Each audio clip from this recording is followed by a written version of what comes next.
interesante, seguro que va a ayudar a que todos abramos un poquito la cabeza. Inmediatamente después de la presentación de Jorge, tenemos ya las que siguen. Ahí está la licenciada Mariana Colabianchi y yo vamos a presentar un tallercito para los que se animen a cosas raras. Los que no se animen, también algo vamos a hacer. Así que directamente lo dejo con Jorge. Gracias. Bueno, buenas tardes. La primera reflexión tiene que ver con el hecho de que una disertación como esta, ocurrida a las 2:15 de la tarde, va a sobrellevar con el mayor entusiasmo posible y probablemente con el menor éxito posible el hecho de que ustedes están en este momento haciendo la digestión, ¿no? Así que hay un indicador que yo llamo el indicador de Lerner, que es el número de dormidos por unidad de tiempo. Si mi narcisismo tolera hasta 1 de cada 10 dormidos, así que si se van a dormir, duérmanse en secuencia, digamos, la primera, la segunda, etcétera, etcétera, así cada uno torra un rato más o menos deseable y no impide que mi narcisismo quede medianamente deteriorado. La segunda observación tiene que ver con estamos pasando un papel, una hoja, que ojalá llegue hasta el fondo, que tiene que ver con la posibilidad de que ustedes tengan, si tienen ganas, si les parece apropiado, el escribir su dirección de mail y su nombre eventualmente, ¿no? Yo ahora voy a aprovechar para ver si tenemos suficiente corriente, porque no sé si está enchufada, me da la impresión de que estamos trabajando con la batería. Entonces, vamos a empezar, ¿sí? Muchas gracias por venir. Hay un saludo entre los budistas, que es ¿sí? Que yo voy a dirigir a todos ustedes con el deseo de que sean ustedes felices. Esto es Namaste en sánscrito, es Gassho en japonés, y es un nombre, y es otra serie de nombres en diferentes lados, y todos tienen el mismo sentido. Significa, no solamente yo te saludo, no solamente yo te agradezco tu presencia acá, sino que esencialmente yo descubro en vos, sé que vos tenés, y vamos a ver si tenemos suficiente tiempo para desarrollarlo, lo que se llama naturaleza búdica, es decir, que vos, por tu propio esfuerzo, por tu recto esfuerzo, sin necesidad de gurúes, de maestros, de líderes espirituales de ninguna naturaleza, vos por tu propio esfuerzo puedas alcanzar el cese del sufrimiento. Entonces, la charla va a estar dividida en dos áreas, ¿sí? Una primera, probablemente la más corta, va a tener que ver con una breve introducción sobre qué es el budismo, porque uno supone que si hay una influencia del budismo sobre las psicoterapias occidentales, sería apropiado, medianamente apropiado, que los presentes estén familiarizados, yo desearía que sí, con las ideas principales del budismo. Hay, por supuesto, muchísimas instancias superadoras a esta, que en todo caso va a durar una media hora, 20 minutos, en las cuales uno desarrolla mucho más los principios filosóficos, los principios éticos y los principios morales del budismo, pero esencialmente los principios más vinculados a la psicología que entraña el budismo. Entonces, yo les voy a pedir que me acompañen en este rápido recorrido sobre qué es el budismo, y en una segunda etapa, que probablemente va a ser la más larga, el hecho de recorrer un poco qué es, o hablar un poco de qué es cuál ha sido la influencia del budismo en las psicoterapias occidentales. Influencia que, espero, al final de la charla, ustedes se encuentren muy significativa, y no solamente en las psicoterapias, sino también en las filosofías occidentales, ¿sí? Entonces, la primera reflexión tendrá que ver, ¿sí? La primera reflexión tendrá que ver con presentarme, a ver si es que tengo suerte con no sé qué es lo que pasó. Presentarme, ¿sí? Que es entonces el nombre de la charla es la influencia del budismo en las psicoterapias occidentales. La segunda parte, que estará dirigida a agradecer a los organizadores, voy a agradecer en la persona de Lucas Raspal, de Federico Lande, de Uco Lande, la cordial invitación para estar acá, ¿sí? Como ustedes saben, si algo puede fallar, va a fallar. ¿No es así? Uno de los primeros principios del budismo es no dos, es decir, las cosas son como son, ¿sí? Entonces, si tenemos suerte, y esto no es lo mejor, ¿sí? Si tenemos suerte, ¿sí? Aceptar. tenemos suerte, después de la... No, me van a disculpar, ¿eh? Vamos a cerrar y lo vamos a hacer con la vieja técnica. Le vamos a cancelar.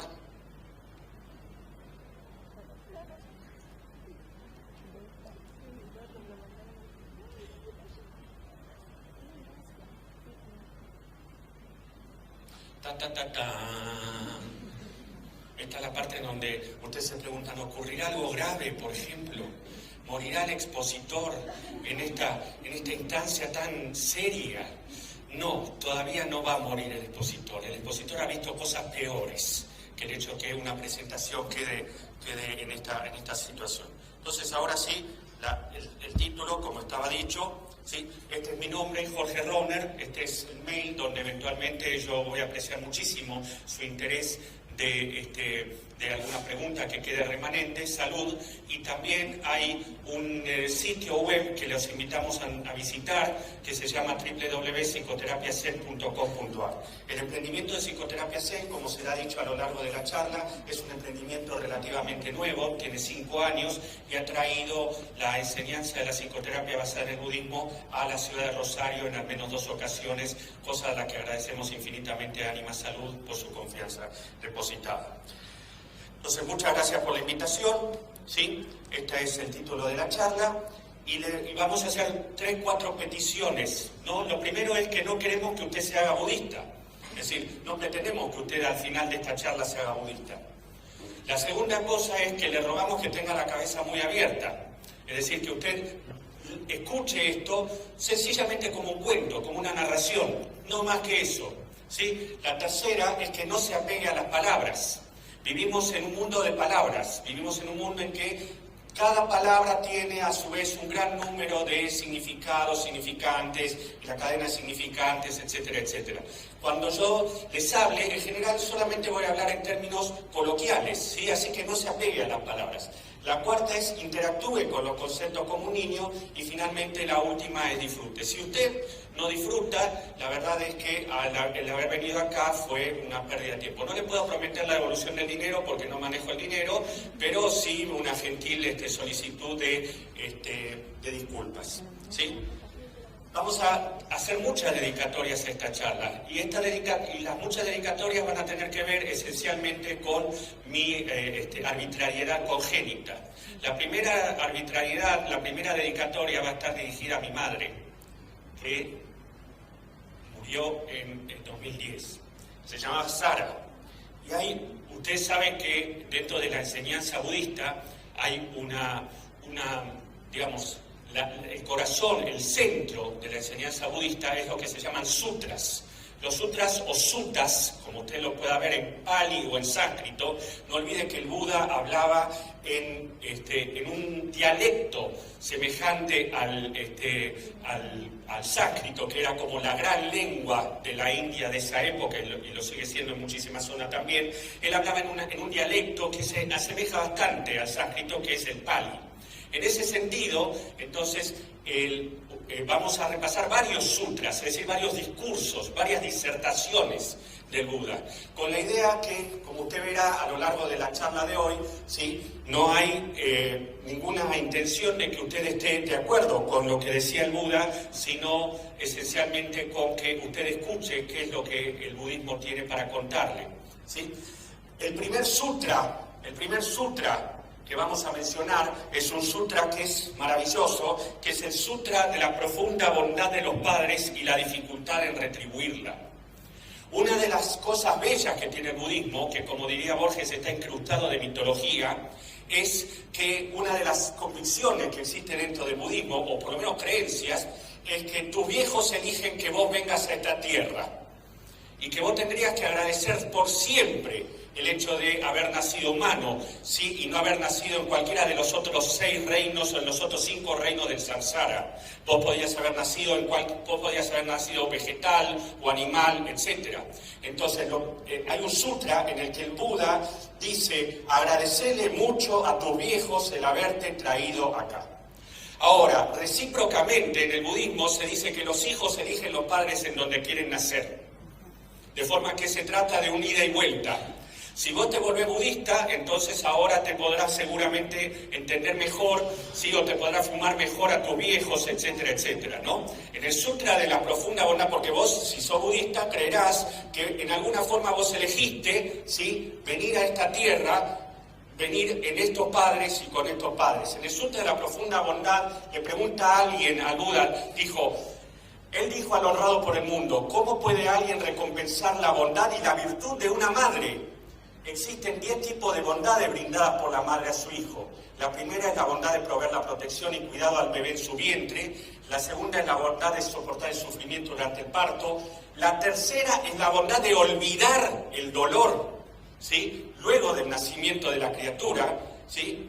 La cuarta es la bondad de comer de lo amargo, dejando lo dulce para el bebé.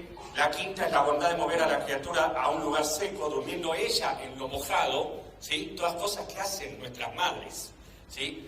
Y vos tal vez después cuando vas a una psicoterapia te pasás gastándola, ¿no? Tendrías que pensarlo un poquito antes de sacarle tantas lonjas a tu vieja, ¿no? Que finalmente hizo lo mejorcito que pudo, ¿sí? La sexta es la bondad de amamantar al bebé con su pecho, alimentándolo y educándolo.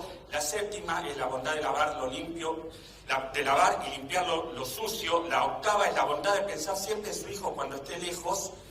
La novena es la bondad del profundo cuidado y preocupación. La décima es la bondad de la máxima piedad y simpatía. Entonces, yo no sé muy bien si conocí a mi vieja. Suele ocurrir que uno no conoce muy bien a los padres, pero suele ocurrir que para quien tiene 25 años o más de budismo, siento una profunda agradecimiento a mi vieja por haber sido mi vieja, ¿no? Porque no debe ser muy fácil ser la mamá de un tipo como yo, ¿no? Es lo mínimo que yo pienso, ¿no? Tengo 50 años, sí, y la verdad que después de 50 años ya estoy algo, digamos, me conozco un poquito, pero no es lo no es lo mejor que me pasó. ¿Quién fue el introductor del budismo para mí? ¿Quién fue mi introductor del budismo cuando yo tenía 17 años y en realidad un poco antes, cuando yo tenía 14 años? Un señor que era budólogo, si vos querés, es decir, era un especialista en budismo en una época, estamos hablando del año 1977. Muchos de los presentes, yo diría todos los presentes, no habían nacido en 1977. Yo sí había nacido, tenía 14 años y ya era un poco raro. Y en esa época se me ocurre asistir a unas conferencias que Borges dicta, no personalmente, sino por televisión, en lo que en esa época era Canal 7, ¿sí? Y uno de ellos está específicamente dirigido al budismo. Entonces, este caballero, que no era budista, dice lo siguiente, Jorge Luis Borges dice lo siguiente del budismo, ¿sí? Dice, consideremos parte de ese discurso, se llama siete conferencias de Borges, o 7 discursos, o más llanamente 7 lunas, se puede encontrar, se puede bajar fácilmente, está fuera de copyright. Consideremos ante todo la longevidad del budismo. Esta longevidad puede explicarse por razones históricas, pero tales razones son fortuitas, o mejor dicho, son discutibles, falibles. Creo que hay 2 causas fundamentales. La primera es la tolerancia del budismo. Esa extraña tolerancia no corresponde, como en el caso de otras religiones, a distintas épocas. El budismo ha sido siempre tolerante, ¿sí? No ha recurrido nunca al hierro ni al fuego. Nadie ha matado ni ha muerto en nombre del budismo, ¿sí? Nunca ha pensado que el hierro o el fuego sean persuasivos. Notable, dicho por Borges, ¿no? Un buen budista puede ser luterano, o metodista, o presbiteriano, o calvinista, o sintoísta, o taoísta, o católico. Puede ser prosélito del Islam, de la religión judía, ateo, agnóstico. Porque como ustedes van a ir viendo a lo largo de esta charla, el budismo es una religión con unas características particulares. Y la primera de esas características es lo que se llama una religión no teística. Es decir, una religión que no afirma ni niega la existencia de un Dios. ¿Se entiende? Con lo que vos podés creer en un Dios, podés tener un Dios delante tuyo, podés rezar a ese Dios y nadie te obliga a dejar esas convicciones a partir del hecho de que vos te vuelvas budista, ¿sí? Ahora vamos a seguir. Entonces, Borges dice que estaba hablando con un amigo ¿no? Y Borges, que era un occidental, le dice al amigo, bueno, yo estoy interesado en saber si el Buda tuvo una existencia histórica, es decir, si hubo un tipo llamado Siddhartha Gautama, nacido hace 2600 años. La verdad que Borges está preocupado por detalles y el amigo le dice, eso no tiene ninguna relevancia. Lo único que tiene relevancia es la enseñanza. Lo que vamos a agregar ahora se llama el Dharma. La segunda palabra que vamos a aprender hoy. Primero se ha hecho sutra o sutta, que son discursos, y la segunda es la expresión dharma. Dharma significa sencillamente la doctrina. Pero como vamos a ver ahora, y esta es otra de las características del budismo, la doctrina budista no es una doctrina revelada, no ha sido dada por Dios, no ha sido enviada por ningún mensajero de Dios, y la doctrina budista desde el comienzo a fin es una doctrina humana. De forma que siendo una doctrina humana es una doctrina que se considera falible. El budismo no tiene nada de infalible. El budismo no se ampara en la existencia de una revelación divina o de cualquier naturaleza y dice, esto es lo que pienso yo. Con lo que, al menos para mí, a mis 13 años o a mis 14 años, cuidado con bajar mucho la luz porque se produce un sueñito, ¿viste? Un señor, no sé, yo cada tanto me voy a desplazar. Lo que pasa es que literalmente perdí el coso este que te permite moverte, ¿no? Entonces, aparte les voy a mostrar mis pepés, ¿sí? Epa, mi amigo, ¿sí? Estos pepés son nuevos, ¿sí? ¿Les gusta? Muchas gracias. Aparte me los regaló mi gran amor, Beatriz Peco, que está presente. Que se quiere ir, pero te la vas a tener que bancar. Viniste hasta acá y bueno, ¿qué vas a hacer? Ya estás acá. Ya me conoces un poquito, ¿sí? Con aquel amigo que era budista, dice Borges, y yo no estoy seguro de ser cristiano y estoy seguro de no ser budista, ¿sí? Yo discutía y le decía, ¿por qué no creer en el príncipe Siddhartha, que nació, ¿sí?, en un pueblito al norte de la India, lo que hoy sería Nepal, ¿sí? ¿Por qué no creer en esa existencia? Y entonces este amigo que sí era budista le dice, mire, esto no tiene ninguna importancia, lo importante es creer en la doctrina, es aceptar la doctrina. Agregó, creo, con más ingenio que verdad, que creer en la existencia histórica del Buda o interesarse en ella sería algo así como confundir el estudio de las matemáticas con la biografía de Pitágoras o de Newton. Se entiende, ¿no? La inteligencia, es decir, puede no haber existido, no va a haber ningún esfuerzo para demostrar que hubo, porque lo que hay es finalmente una enseñanza, un poco de budismo. Si vamos a creer en la existencia de un señor que es fundador de una religión, este señor aparentemente, según todos los datos, nació algo así como en el siglo VI a.C., en el 563 a.C. Contrariamente a lo que dice Borges, pero de todas maneras no se trata de discutir, ¿sí? La historia es que este caballero nace ciertamente en un pueblito y hay bastante demostraciones de su existencia histórica. Y contrariamente a muchos fundadores de religiones, va a tener dos características, va a tener otras características conjuntas a las de otros creadores de religiones, pero va a tener al menos dos que son muy llamativas. La primera es que va a vivir muy viejo, muchos años, va a vivir 80 años. De acuerdo, si vos tomás el calendario lunar, que era el típico de esa época, o si vos tomás el calendario gregoriano, es decir, el calendario solar, ¿sí?, vivirá entre 80 y 81 años. O sea, no muere joven, y mucho más si se considera la época en la que le toca vivir. Y la segunda característica del Buda es que no muere de una muerte heroica. ¿Es así? Se murió de una de dos posibilidades, de acuerdo a los autores. La posibilidad más aceptable es que se murió porque se tragó un carozo y se ahogó. Se murió como un ser humano, vivió como un ser humano y se murió como se mueren los seres humanos. ¿No es así? Más allá de que a los budistas nos encante pensar, como hay algunas descripciones, que en el momento en el que muere el Buda, tembló la tierra. Más allá de eso, se murió como un ser humano. Y la segunda posibilidad de la muerte del Buda es que haya sencillamente muerto de una disentería, es decir, de una infección intestinal severa que lo lleva a morir a los 80 años. ¿No es así? Pero él tuvo conciencia de ese final. Muy bien, entonces este caballero vivió muchos años, ¿sí?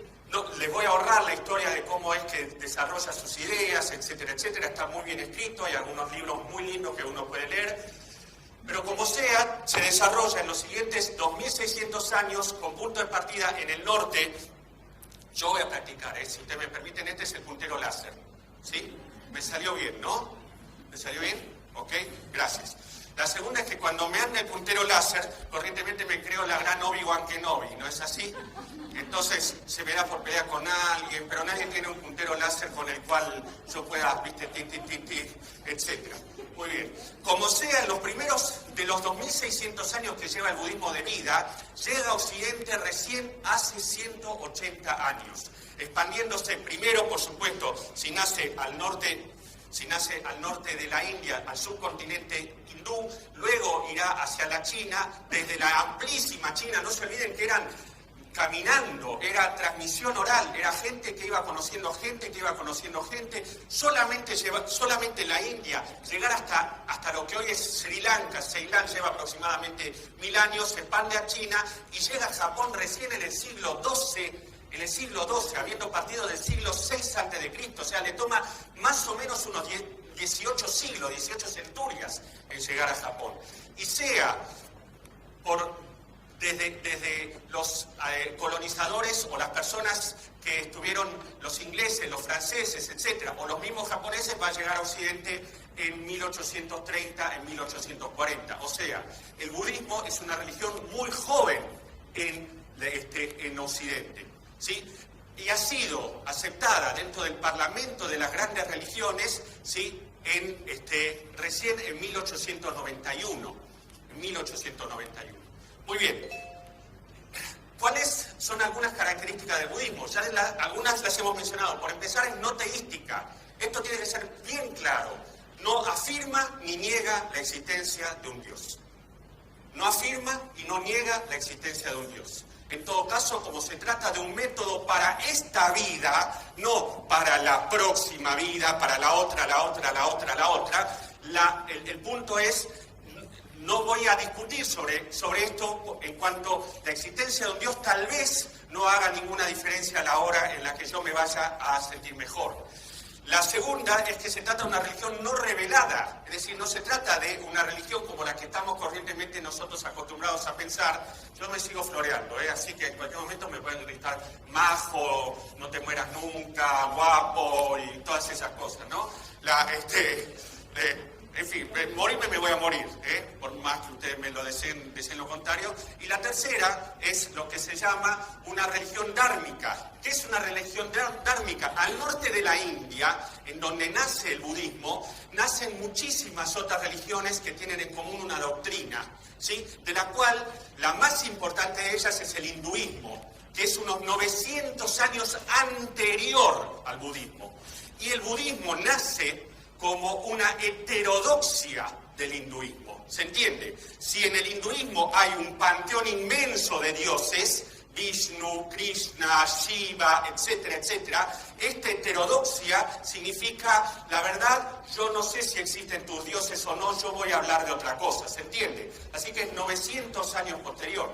Yo llevo muchos años en la práctica del budismo y muchos años en la práctica de una psicoterapia basada en el budismo. Y en esos años, y yo no tengo ningún problema de revelarlo, he sido, y no creo que por mala fe, sino sencillamente por desconocimiento, se pensó que yo andaba con túnica rosa, ¿no? Naranja, y si ando cantando Hare, Hare, Hare, Hare Krishna, Hare, Hare, Hare, Hare. No canto nada de eso porque eso corresponde al hinduismo, ¿se entiende, no? Entonces, una de las primeras cosas es este desglose, con todo el respeto que merece cualquier creencia humana, ¿sí? De que el budismo es una heterodoxia del hinduismo y no es, por supuesto, la única forma de religión dármica. Hay otras no muy extendidas, el jainismo, el sikhismo, etcétera, que son todas que tienen una mirada diferente. ¿Qué es la mirada común de todas las religiones dármicas y que corresponde a la mirada del budismo, ¿sí? Que corresponde también a la mirada del budismo? Lo que es común es que esta es una tierra donde hay mucho sufrimiento. Lo que es común a todas las religiones dármicas es no negar que el sufrimiento existe, ni siquiera atribuir el hecho de que el sufrimiento tiene que ver con una eventualidad. sino que el sufrimiento es la marca del existir. Todos los presentes en las últimas 3 horas han tenido algún género de sufrimiento. ¿Sí? Les cayó peor la comida, mejor la comida, se sienten más cómodos, se sienten más incómodos, tienen sueño, tardaron en venir, esta charla les parece aburridísima, etcétera, etcétera, ¿no? Algunos tienen ganas de ir al baño, en fin. ¿Sí? El concepto de sufrimiento es un concepto amplio, es un concepto de molestia, de malestar, de incomodidad. Entonces, una de las cosas de donde parte el budismo es de identificar que el problema central de la vida humana es el problema del sufrimiento. Y el Buda decía, he hablado solo de 2 cosas. Decía, he hablado solo de 2 cosas. Del sufrimiento y del cese del sufrimiento. Toda la doctrina budista está alrededor de esa mirada, ¿sí? Del sufrimiento y del cese del sufrimiento. Sí, yo me lo bajo los lompas cada tanto, pero viste, se van subiendo. Decía el rey de Tailandia, en Tailandia el budismo es religión oficial, ¿sí? Y el rey, que todavía vive, esto lo dijo en 1970, es el hombre que más ha reinado en la historia de la humanidad, ¿no? En Tailandia es semejante a lo que pasa en otros reinos. El rey reina pero no gobierna. Decía Rama IX en 1970, él es el guardián, él es el que atesora la pureza, la ortodoxia del budismo tailandés. En cada país el budismo se manifiesta de un modo diferente. Dice, la palabra religión en el concepto internacional significa una doctrina que viene de lo alto. Es enseñada de tal manera que sea aceptada en todas sus obligaciones. Es por ello segura, verdadera, obligatoria. Si la religión significa eso, el budismo no es una religión, ¿sí? Asentado en que enseña la verdad de la vida apoyándose en la razón, podría llamarse filosofía o ciencia natural o más sencillamente ciencia experimental. ¿Qué es el budismo, amigos? ¿Qué es el budismo? Desde nuestra perspectiva es un método de estar en el mundo. Es un modo de ver la vida. Es un modo que está basado en procedimientos experimentales. Un modo que no rescata verdades o principios de fe, porque lo dijo fulano es así. Y si esta es la mirada del budismo desde una perspectiva general, desde nuestra perspectiva en una psicoterapia, nosotros no creemos en aquello que no hayamos experimentado. ¿Se entiende lo que estoy diciendo? De forma que muchas de nuestras psicoterapias que están asentadas en verdades de fe, ¿sí? A veces me estremezco de ir a algunas charlas de psicoterapias, ¿sí? Porque no se dice yo vi tal cosa o yo vi tal otra, sino lo dijo fulano o lo dijo sutano. Y entonces yo les pregunto respetuosamente, ¿a qué hora toca que seas vos el que experimente eso? Entonces nuestra mirada es una mirada experimental, en la que vos no me tenés que creer absolutamente nada. Todas las charlas que yo doy, y ojalá pueda concluir esta, ¿sí? De esta manera es, no me creas. Experimentalo vos. Si vos no lo experimentás, vos no cesás tu sufrimiento, ¿sí? No importa que yo te caiga simpático o tenga los zapatos que me quedan fenómenos, ¿sí? Y que han sido adquiridos por mi mujer. Esta es la forma en la que se simboliza el budismo, lo que se llama la rueda del Dharma. ¿Por qué el Dharma? Ya acabamos de ver, el Dharma es la enseñanza, la doctrina, pero es la rueda porque si vos ves es como un timón, ¿sí? Voy a volver a tratar de hacerme la gran Obi-Wan Kenobi, es un timón en el que si vos ponés en marcha una de las palanquitas, gira toda la rueda. Desde el punto de vista, y esto yo después le voy a dar una explicación, pero si me permiten, respetuosamente, hoy, por enésima vez, estamos poniendo en marcha la rueda del Dharma. Estoy trayéndoles humildemente, respetuosamente, pero ignorantemente, ¿sí? Les estoy trayendo a su conocimiento algunos datos que tienen que ver con el budismo y su influencia en las psicoterapias occidentales.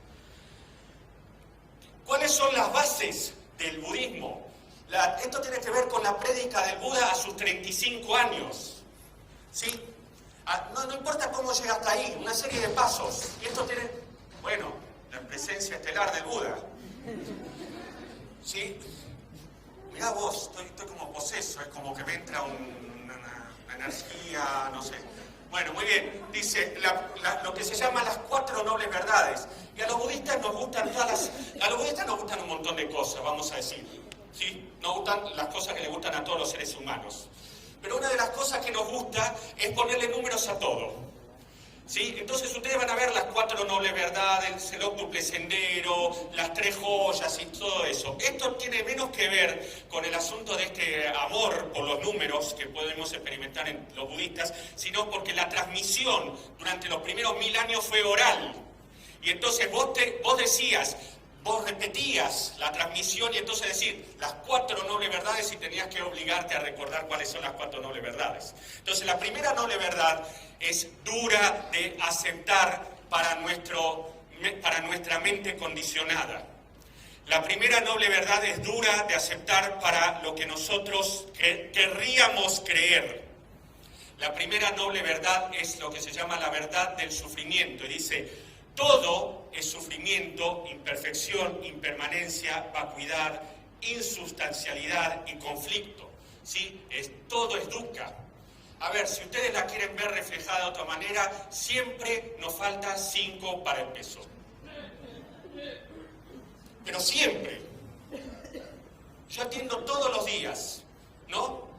La única solución que encontré hasta ahora para mis pacientes es hacer trasplantes simultáneos de cerebro.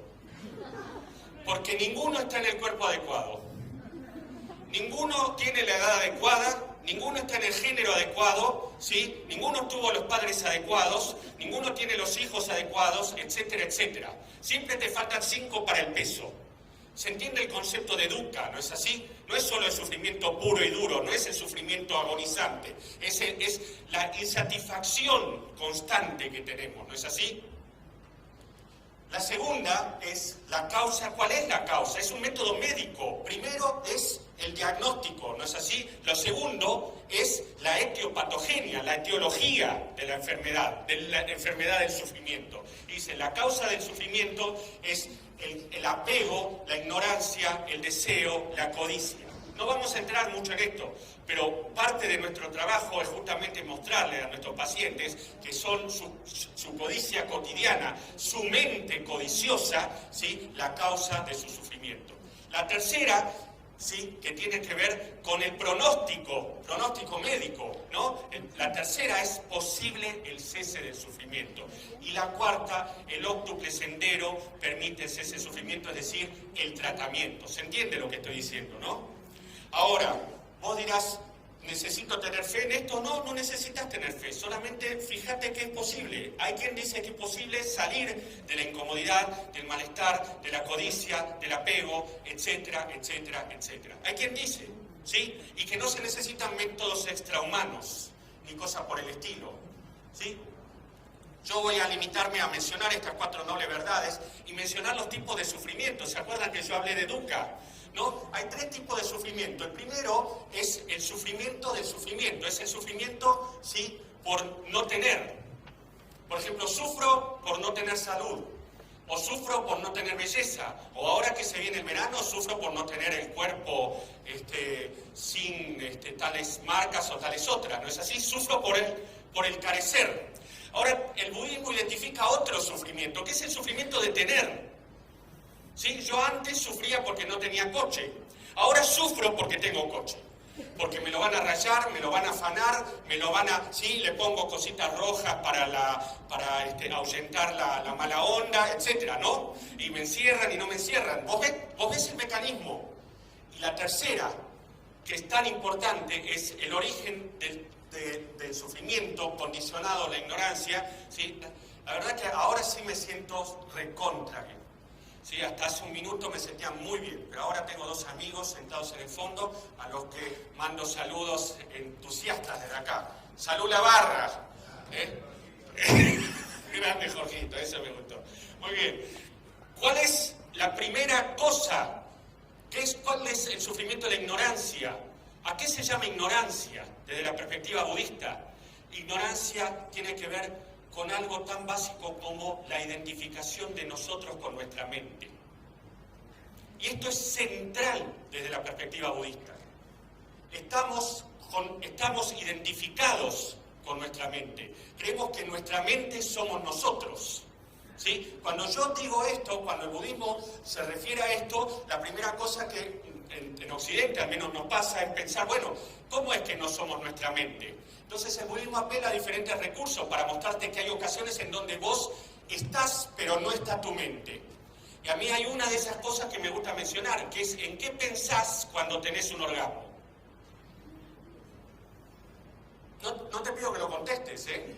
Es una pregunta muy personal. O por lo menos no acá, si te parece, me lo mandás por mail. Pero lo que yo he visto es que cuando tenés un orgasmo, no pensás en nada.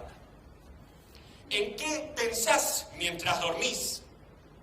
No hablamos acá de contenidos oníricos, no estamos acá hablando de los restos diurnos y etcétera, etcétera. ¿Vos en qué pensás mientras dormís? ¿En qué pensás cuando estornudás? Cuando gritas un gol a Argentina, vamos Argentina, gol carajo, gol. ¿En qué estás pensando? ¿Te diste cuenta que tu mente es capaz de cesar? ¿Lo estás viendo? ¿Estás viendo que tu mente no sos vos? Porque por una cuestión de sentido común, si tu mente desaparece de a ratos, no sos vos. Y esto es lo que se llama la gran ignorancia desde la perspectiva budista.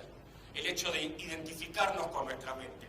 Si nuestra mente quiere esto, yo voy y lo tengo que cumplir, como si fuera un robot. Como si fuera, estoy condicionado. Se dice que nosotros no nacemos con una mente codiciosa, sino que es puesta en nosotros por la práctica cotidiana, ¿no es así?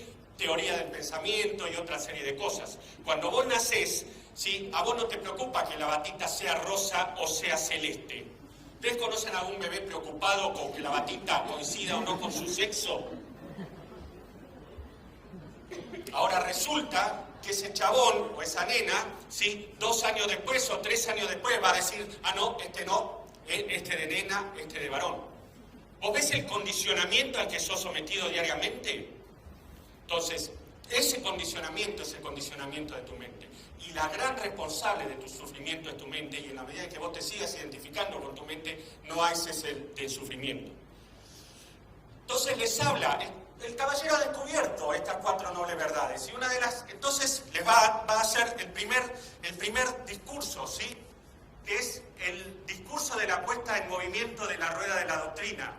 Y se dirige, no son tantos, son 6 los caballeros que lo escuchan, de los cuales 5 no le creen. O sea, el chabón tenía un entusiasmo importante, ¿eh? Porque tiene 35, se va a morir a los 80, va a seguir predicando durante 45 años y va a dar origen a una religión compasiva que hoy alberga a unos 500 millones de personas. ¿Sí? En esa situación, él dice, estos 2 extremos, oh monjes, ¿sí? Se está refiriendo a unos tipos con los que él meditaba. Estos 2 extremos, oh monjes, no debieran ser seguidos por quien quiere salir del sufrimiento. ¿Cuáles son estos 2? Complacencia en los placeres sensuales. Esto es bajo, vulgar, ordinario, innoble y sin beneficio. O sea, cuidado con la concupiscencia. Pero ahí está el agregado del Buda. El Buda dirá, y la adicción a la mortificación. Que esto es muy específico del budismo. Dirá, porque esto es doloroso, innoble y sin beneficio. La enorme mayoría de nuestros sistemas éticos, de nuestros sistemas religiosos, de nuestros sistemas filosóficos, pone en alto la mortificación. Nos dice que si sufrís mucho, vas bien. Y el Buda tiene 35 pirulos y te dice, no hay nada noble en la mortificación.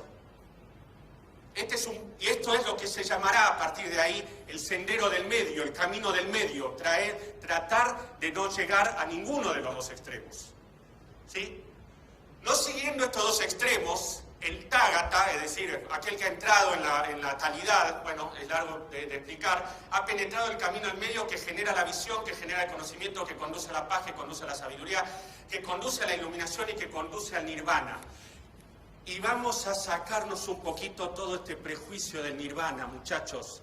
El nirvana no es un estado en el que vos, a partir de que lo alcanzás, flotás etéreamente y no te entran las balas y qué sé yo. El nirvana, como todo, es impermanente. ¿Sí? Hay una vieja frase budista que dice, ¿y después del nirvana qué? Después del nirvana, limpia la habitación. Porque no hay estado que sea permanente, ¿se entiende? En pocas palabras, tu esfuerzo para salir del sufrimiento es un esfuerzo que vas a tener que sostener durante el resto de tu vida, porque ese esfuerzo, porque está tu mente condicionada todo el tiempo transmitiéndote codiciar, apegate, rechazar, enojate, embroncate, ¿sí? El Buda decía, porque creemos que hay un yo, creemos que hay un mí. Y porque creemos que hay un mí, creemos que hay un ego que hay que defender. ¿No es así? Muy bien. Entonces, el nirvana no es ni más ni menos que ese estado que vos tenés cuando tuviste un orgasmo, cariño. Lo mismo, cese el pensamiento. A ver, ¿se ha podido estudiar eso desde el punto de vista electrofisiológico y corresponde a la aparición de determinadas ondas, ¿no es así? Determinadas ondas cerebrales. Esto no es misterioso, no es mágico, ¿sí? Entonces, ¿qué es lo que te dirá? Bueno, solo tenemos percepciones de lo conocible. No podemos, dice el budismo, conocer a las cosas. Lo que hacemos es tener percepciones de las cosas. Yo no puedo conocer a las cosas, solo me manejo con las percepciones de las cosas. Nuestras percepciones son siempre parciales y presentes. La percepción de hace un minuto, la percepción de hace 30 segundos ha desaparecido. ¿Sí? Una vieja pregunta budista. Sufro mucho por mi pasado, mostrame tu pasado. Yo les invito a ustedes a que se muestren su pasado, cualquiera que sea. El pasado es una creación de tu mente. El futuro es otra creación de tu mente. Es un sistema de anticipación y hasta está claramente estudiado en qué parte radica tanto la creación de un pasado, por supuesto en las áreas temporales, como la anticipación de un futuro en las áreas prefrontales. No hay nada misterioso. El budismo es la más experimental de todas las religiones. ¿Sí? Solo tenemos percepciones parciales y presentes del sujeto cognoscente. En pocas palabras, en criollo, de aún de vos apenas te conoces. ¿Sí? Y aún no solamente apenas te conoces, sino que ese conocimiento siempre es parcial y presente.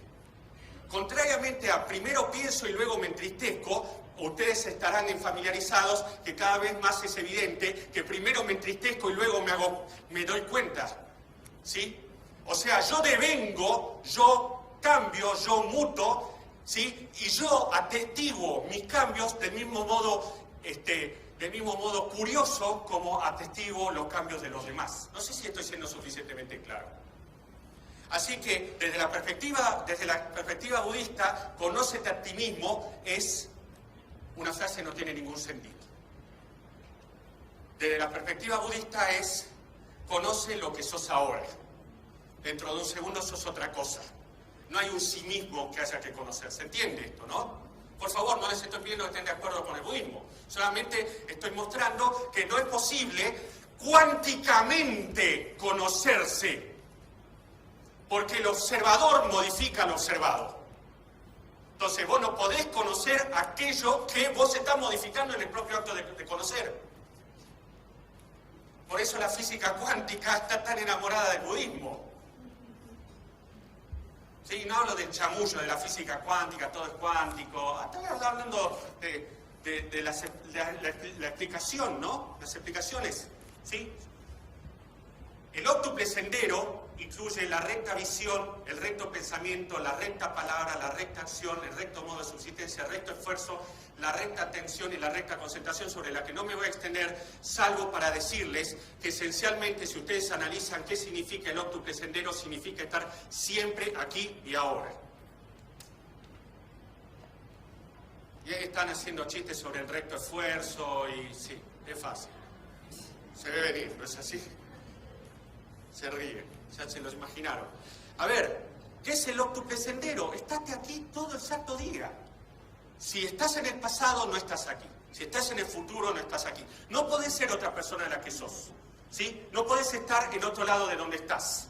Disfrutá el presente, ¿sí? Y esta última, yo les voy a pedir que le presten atención. La recta atención, ¿sí? Ha sido uno de los aspectos del budismo que ha rescatado la psicoterapia occidental. la recta atención. Que es budista, muchachos, tiene 2600 años. Y en el budismo se habla de entrenamiento mental. Nadie tiene miedo de decir que nuestra mente codiciosa ha sido entrenada para ser codiciosa. Y por ende nadie tiene miedo de decir, si yo entreno a mi mente va a dejar de ser codiciosa. Y vuelvo a decir lo que dije antes, no necesito un gurú, no necesito un maestro. Necesito la disposición de ver que mi mente me lleva de la nariz a donde se le da la gana. Parte del budismo está en que si vos descubrís que tenés posibilidad de cesar el sufrimiento, también descubrís que podés contribuir al cese del sufrimiento de tus semejantes, de los demás. Y esto es lo que se llama el Sutra del Diamante, el discurso del diamante.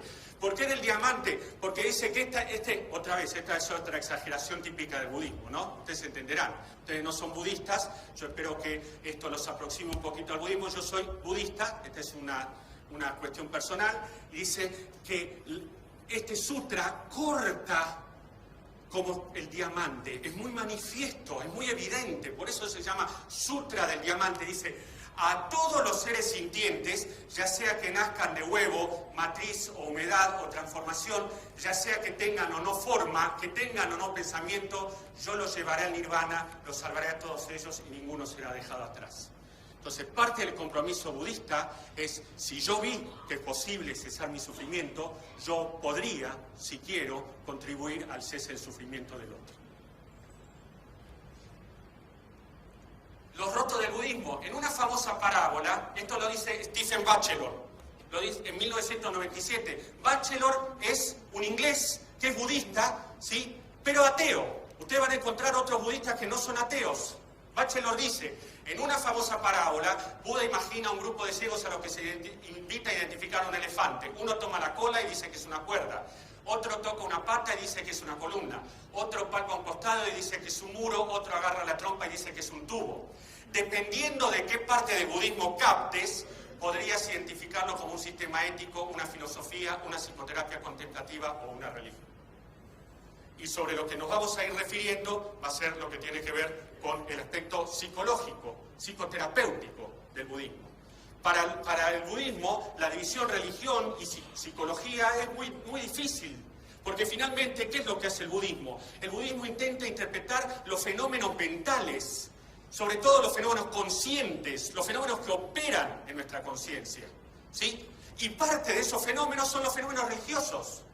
Entonces, esa división, que es muy arbitraria y muy propia de Occidente, no ocurre en la mayor parte de la mirada budista.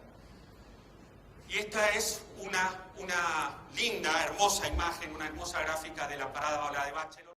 Y este es nuestro logo, muchachos, Psicoterapia Zen. Ya vamos a mostrar qué tiene que ver. Esto lo hizo la gente en nuestra filial de Bahía Blanca, a la que, cuando esto lo subamos en algún momento, le estamos mandando saludos, ¿no? Ellos supongo que en este preciso momento están deseando que esta charla no salga tan horrible como era de esperar, ¿sí? Entonces, han rescatado esto.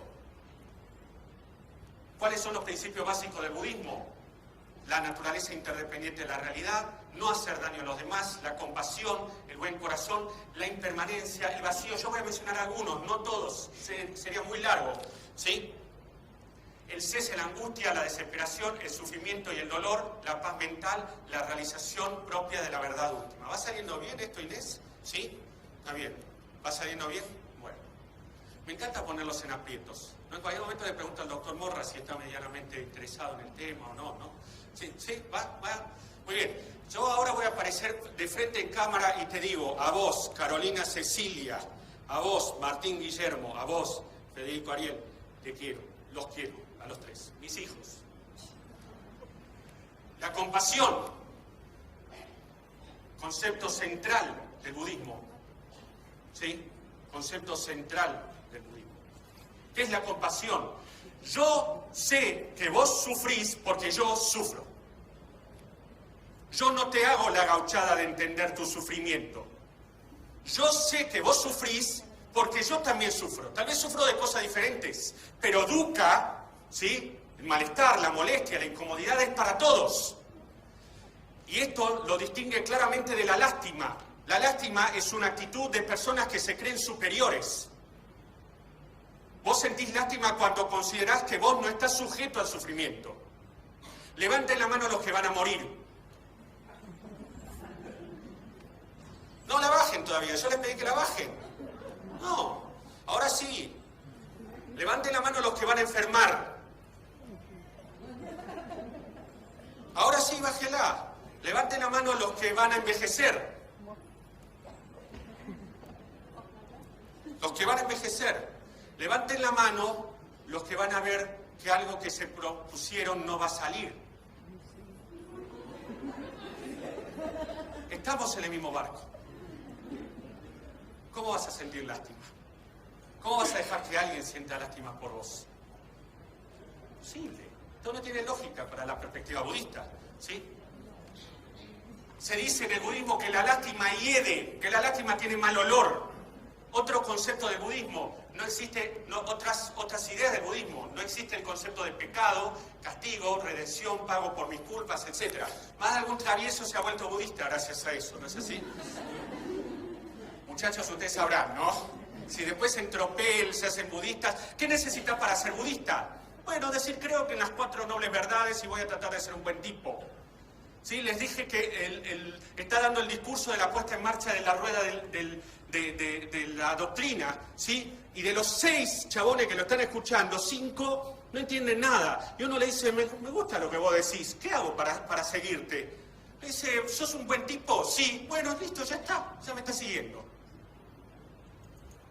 No hay consagración en el budismo, ¿se entiende, no? Por más que, si querés, hay formas budistas, tradiciones budistas, más, si querés, rituales. Pero no es central, lo central está dentro tuyo, ¿sí? Entonces no existe concepto de pecado, castigo, redención, pago por mis culpas, porque otra vez no hay un concepto sobre la existencia o inexistencia de un Dios. ¿Se entiende lo que estoy diciendo? Y la redención o el pago de mis culpas se hace frente a un sistema de valores, etc. Bueno, no voy a entrar mucho más ahí. Todo es impermanente. Todo va a pasar, incluyendo usted. Lo digo a cámara y alguno me va a corregir. El Sol está en la mitad de su vida. Lleva 5.000 millones de años vivo y le quedan otros 5.000 millones de años. ¿Qué va a ser de todas las cosas por las que vos te preocupaste tanto cuando esto tenga 1000 grados bajo cero de temperatura? ¿Entendés? ¿Estás preocupado porque tu vecino te estaciona el auto sobre tu lado de la vereda? ¿Qué vecino va a quedar dentro de 5.000 millones de años? Todo es impermanente, vos sos impermanente, ¿sí? Solo estás en un tiempo presente que además es finito. Nuestro estado de ánimo, afectos, pensamientos, recuerdos son multicausados, ¿sí? No es solo por tal o solo por cual, sino por una suma de factores. Nuestra psicoterapia es una psicoterapia con cerebro. No es una psicoterapia del alma, es una psicoterapia con cerebro. No una psicoterapia del cerebro, sino una psicoterapia con cerebro. ¿Sí? Porque muchísimos de los procesos mentales radican en áreas específicas, o en funciones específicas, o en redes específicas, y con neurotransmisores específicos. ¿Sí? Kalama Sutra, ¿quién de estos respetables ascetas y brahmanes? La cosa es así, el Buda va a una aldea, que es la aldea de los Kalamas, y los Kalamas le dicen, mira, por acá viene un montón de gente que dice, créeme a mí, cree esto, cree aquello, ¿no? ¿En qué tenemos que creer? Y entonces el Buda le dice, mira, te digo en lo que no tenés que creer. No creas en algo porque es la tradición. No creas en algo porque lo dijo alguien muy importante. No creas en algo por rumores. No creas en algo por la colección de escrituras, es decir, porque está escrito, no. No creas en algo por tu exclusivo razonamiento, ¿sí? Sino también por la empiria, por lo que vos ves, ¿sí? No creas en algo por el puro filosofar, no por el exclusivo sentido común. No creas en algo porque sea tu propia opinión personal, ¿viste? Esto típico, bueno, yo hace 20 años que pienso así, ¿viste? Yo no sé cuando yo escucho a esa gente si felicitarla o sentir un poquito de compasión, ¿no? Porque digo, si 20 años te venís repitiendo, ¿no? Digo, no habrá nada que haya cambiado en los últimos 20 años como para que vos cambies cualquier opinión, la que sea. Aunque yo soy víctima de mis propias afirmaciones, hace 43 años que soy hincha de Banfield, ¿no? Y ya tendría que haber aprendido, pero no aprendí. Sigo ahí. A eso yo lo llamo fidelidad o lealtad, el budismo lo diría falta de adaptación a la realidad, ¿no? Finalmente, dice el budismo, dice el Buda, no porque lo dice tu maestro, no creas en algo porque lo dice tu maestro. Y la más brava, la 10ª, no creas en algo porque yo te caiga bien. O sea, el Buda está diciendo, no me creas a mí porque yo te caiga bien. ¿Sí? Pero Kalamas, cuando vosotros comprendáis por vosotros mismos, estas cosas son sanas, estas son irreprochables, etcétera, etcétera, son elogiadas por los sabios, son estas cosas cuando aceptadas y practicadas, conducen a la felicidad y beneficio, entonces Kalamas, vosotros, habiendo comprendido, deberías morar en ellas. ¿Sí? El canon, es decir, la doctrina budista, que es amplísima y de la que recién se está empezando a traducir, ya llevan 12.000 hojas en la versión en inglés. ¿Sí? Porque hay, por supuesto, diferentes tradiciones, birmana, tailandesa, vietnamita, china, japonesa, etc. ¿Sí? Básicamente el canon Theravada, es decir, una de las variantes del budismo, destaca tres grandes grupos de información. Se llaman pitakas, y esto es el tripitaka, es decir, parece, ¿viste? El tripitaka, también tipitaka, el tripitaka, ¿sí? Es decir, 3 veces, 3 cestas, las 3 cestas, ¿no? Una la cesta de la disciplina, otra la cesta de los discursos, otra la cesta de las enseñanzas adicionales. Pero aquí, y esto es lo más importante, se encuentra el Dhammapada, o el Dhammapada, ¿sí? Vos dirás, ¿y a mí qué me importa el Dhammapada? Es una de las partes de la enseñanza. Bueno, capaz te ayude a pensar que es el primer libro de psicología y de psicoterapia de la humanidad.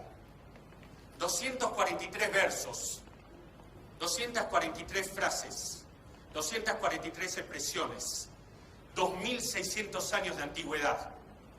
¿Sí? Algunas de las expresiones del Dhammapada, ¿sí? Por ejemplo, la mente. Así como el arquero con gran cuidado y destreza endereza una flecha de modo similar, el sabio pacientemente endereza su mente, la cual es vacilante, inquieta, inestable, difícil de sujetar y difícil de controlar.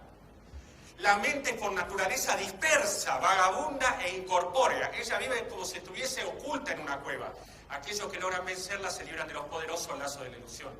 ¿Sí? El daño que un enemigo puede causarle a otro, el que puede hacerse 2 personas que se odian es muy grande, pero es pequeño comparado con el daño que puedes hacerte si tu mente no está bien direccionada. A ver, tiene 2.600 años. ¿Sí? Entonces te digo a vos que me estás viendo, psicoterapia New Age, no. No. La primera de las psicoterapias de la historia de la humanidad. Otra versión, ¿sí? Cada capítulo recibe un título. Este es el millar, porque habla de los miles de cosas, ¿no? Mejor que 1000 discursos de palabras sin sentido es una sola palabra, si ella lleva paz al corazón que escucha. Y les pregunto a ustedes, psicoterapeutas, estudiantes, ¿sí? Etcétera, ¿estás vos seguro que llevas paz al corazón de tu paciente? ¿Te lo preguntaste legítimamente? ¿Sí? Vos tenés muy buenas explicaciones, unicausadas corrientemente, ¿no? La culpa es de alguien. ¿Estás vos interesado en llevar paz al corazón de la persona que te consulta? Porque él también va a morir. ¿Lo ves o no lo ves? Y si no lo ves, recordate a vos levantando la mano en una charla en Rosario frente a un chabón que no conoces y que no vas a volver a ver. Entonces, si vos no ves el lado compasivo de la psicoterapia, respetuosamente se te está perdiendo algo. Se te está perdiendo algo. Mejor que 100 años de vidas pasadas sin comprender que todas las cosas son impermanentes, es un solo día en el que se comprenda que todo es impermanente. ¿Vos podés captar la impermanencia? Hoy esta es una diosa. Me decía una paciente ayer, el sábado estaba una diosa. Palabra textual. Mirá, ahí está el Buda otra vez, ¿no? Dice, el sábado estaba una diosa, pero el lunes ya estaba con las uñas despintadas. Dukkha, impermanencia. ¿Sí? Si aceptara que el sábado era una persona y el lunes era otra persona, no hay sufrimiento. pero nuestra mente crea una continuidad temporal que solo existe en nuestra mente. Parpadeas de 6 a 12 veces por minuto. A pesar de eso, vos ves la imagen continua. ¿Por qué ves la imagen continua? Porque hay un área del cerebro que se llama cisura calcarina, está acá atrás, que le da continuidad a la realidad. ¿Te diste cuenta que estás inventando la realidad? ¿Alguna vez le entraste al asunto? ¿Te diste cuenta que vos me inventás? 12 veces solamente por minuto. ¿Sí? Tú eres tu propio maestro. ¿Quién podría hacerlo mejor? Un ego dominado es en verdad un maestro muy difícil de hallar. No debes dejar de realizar tu deber para cumplir con ajeno, por más elevado que esto pueda parecer. Anheloso de alcanzar la sabiduría, debes aplicarte a ella sin descanso. Controlando los venenos mentales, parte del entrenamiento de la mente. Dice acá arriba, solo porque estés enojado con alguien no significa que deje de quererlo, ¿no? Parte del entrenamiento mental es cuidado con los venenos mentales, cuidado con la codicia, la ira, el rencor, etc. Son todos ejercicios egóticos, ¿sí? Que quién es más inteligente, quién es más sabio, quién es profesor titular y que todo lo demás, ¿no es así? ¿Te diste cuenta de las guerras en las que estás ensarzado? ¿Te pusiste a analizar sin ego las guerras en las que estás ensarzado? ¿Cómo puede ser que mi cuñadita, ¿sí? Puntos suspensivos, tan poco respeto te tenés? Tampoco sentís la impermanencia. El mejor día, está en inglés, ¿no? Winnie Pooh. ¿Qué día es hoy? Dice Pooh. Es hoy. Contesta Peach. Oh, mi día favorito. ¿Sí? Mi día favorito. El día de hoy es mi día favorito. De hecho, es lo único que tengo. ¿Sí? No busquemos falsos responsables. En nuestras psicoterapias habituales, alguien tiene que tener la culpa de algo.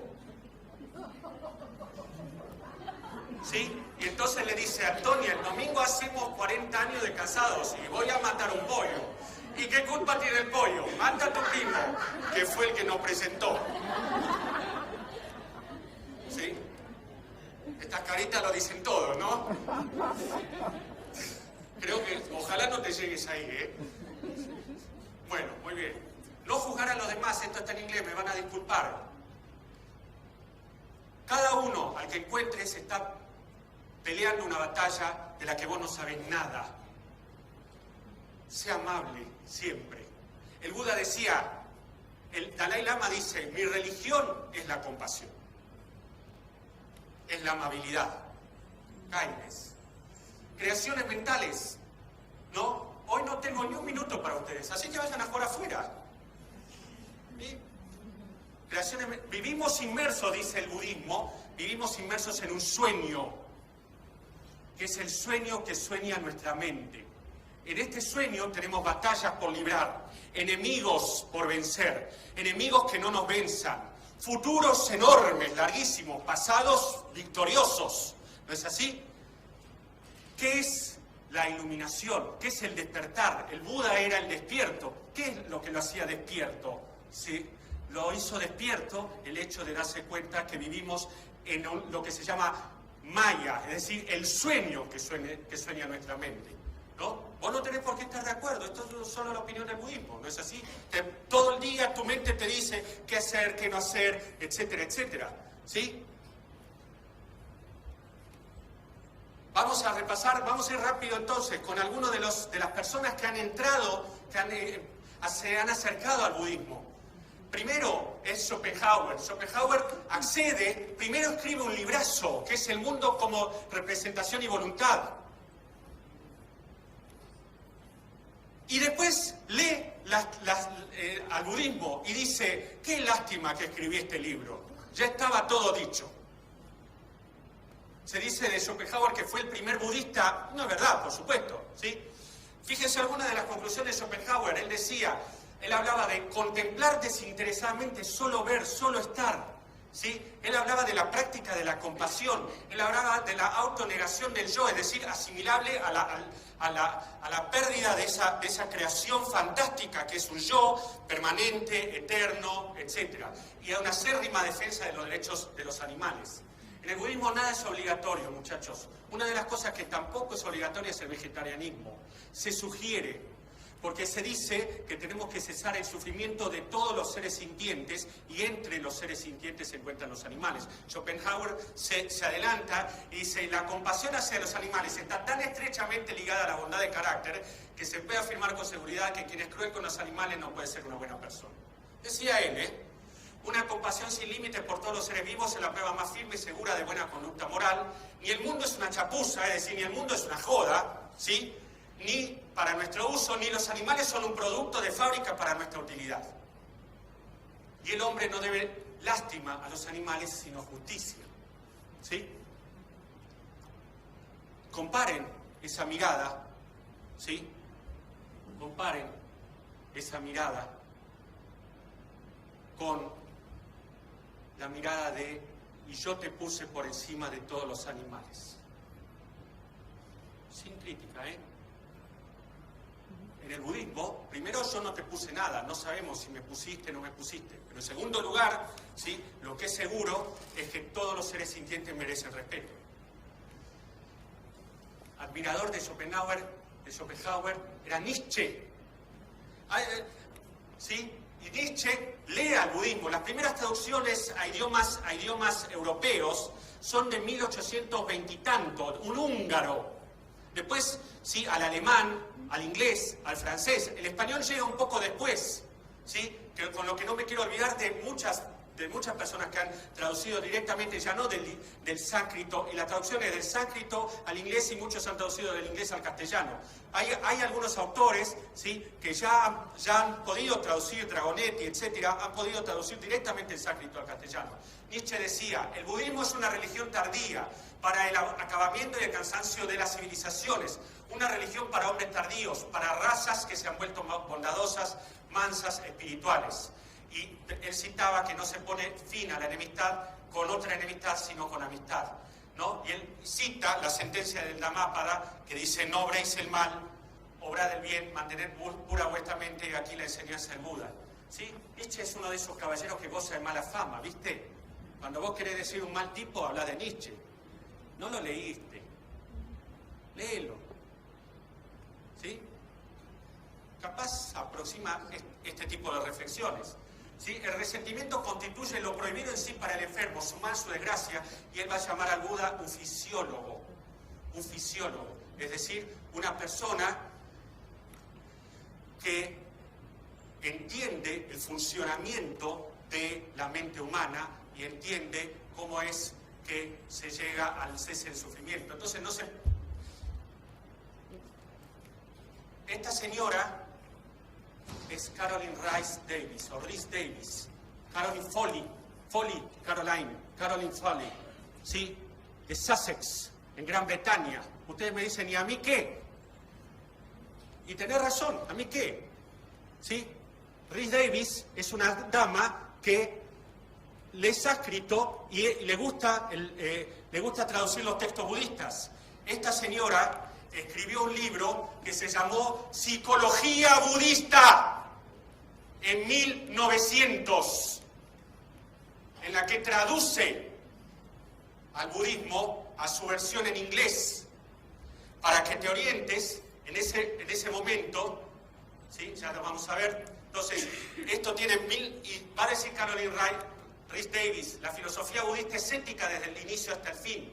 Esto está lleno de toda disputa, pero entre sistemas éticos hay un mundo de diferencia en el grado de importancia asociado a los aspectos psicológicos asociados a la ética. Es decir, en el budismo no existe esto está bien, esto está mal, esto está bien, esto está mal, esto hay que hacer, esto no hay que hacer, sino los procesos mentales que te llevan a cometer errores, a sufrir. ¿Sí? Los budistas fueron en un modo más avanzados, esto lo decía Rhys Davies, en su ética, que Aristóteles, de una manera que podríamos llamar científica.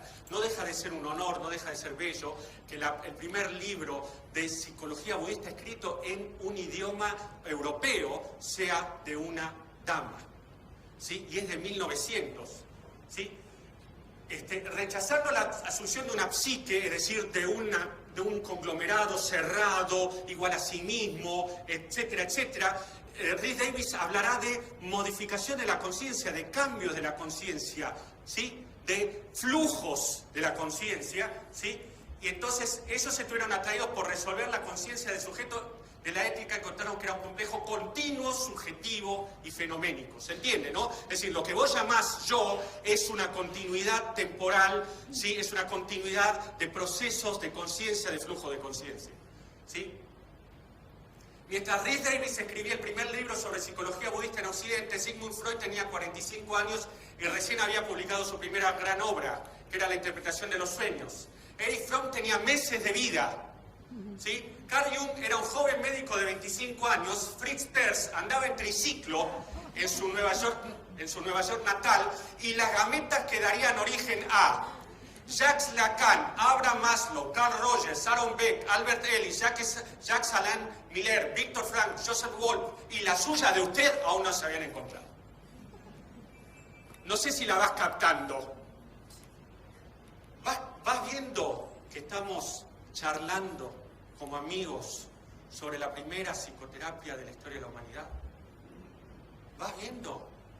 ¿Por qué no te lo enseñaron en la facultad? ¿Sí?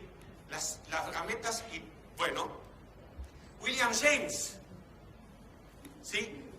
James se atreve, él pasó por muchas enfermedades, muchas físicas y algunas que podríamos llamar dolencias psicosomáticas. James padece lo que él llamó tristeza moral o enfermedad de estar triste. James, sí, ustedes saben, eran 5 hermanos, uno de ellos era William James, 2 pelearon en la guerra civil de la secesión en Estados Unidos, y tenía otros 2, uno de ellos el famoso escritor Henry James, y además de una hermana, Alicia.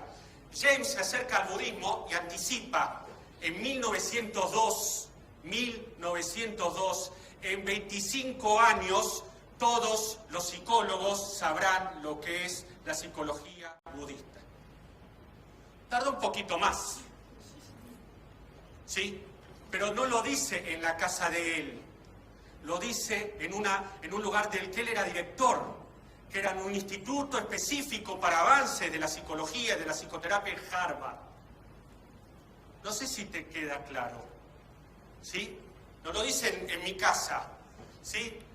A menudo William James hablaba también de corriente de conciencia pareciéndose a las expresiones del budismo, ¿sí? Y pareciéndose a las expresiones de este caballero, el alemán Wundt, del que mucho no se habla, y que es nada más y nada menos que el caballero que dividió la psicología de la filosofía, ¿no es así?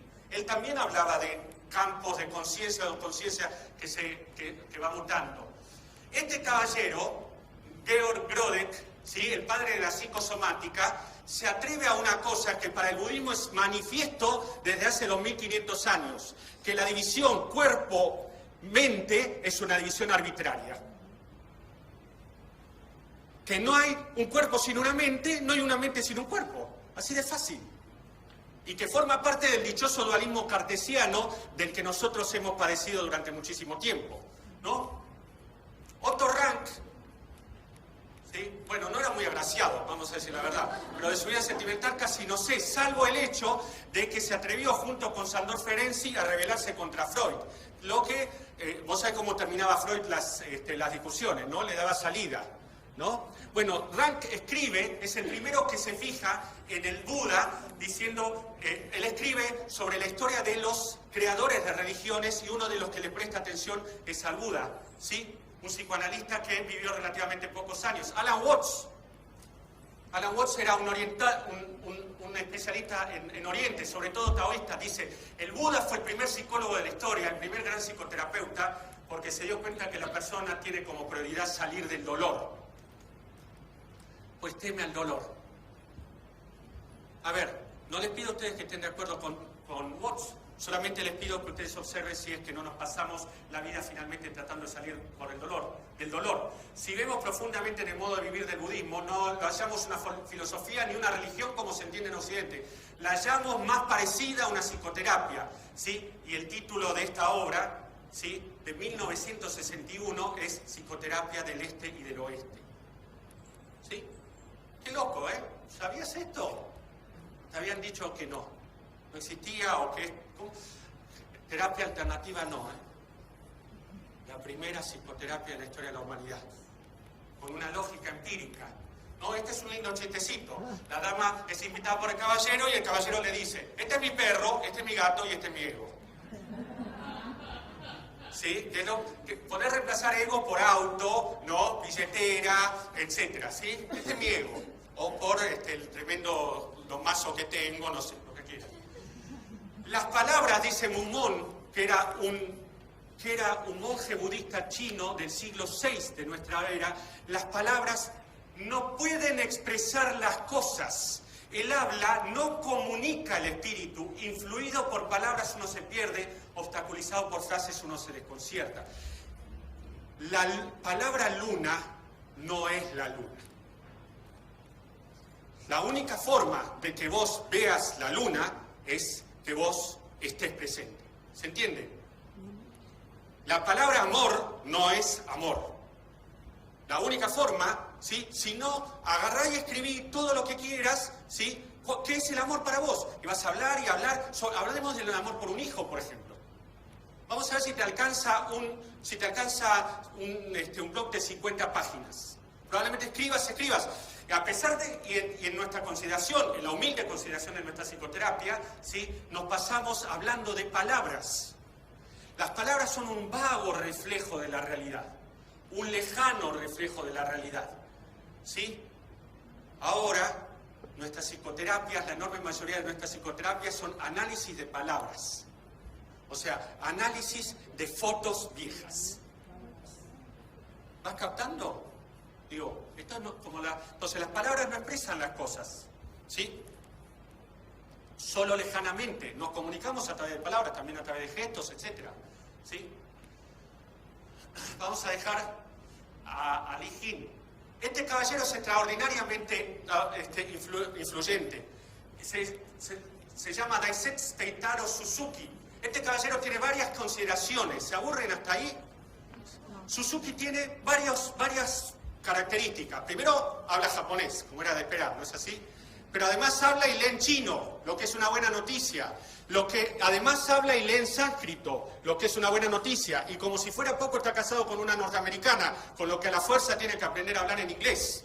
Es el gran introductor del budismo zen en Occidente. Y este caballero se va a juntar en 1957 con Erich Fromm.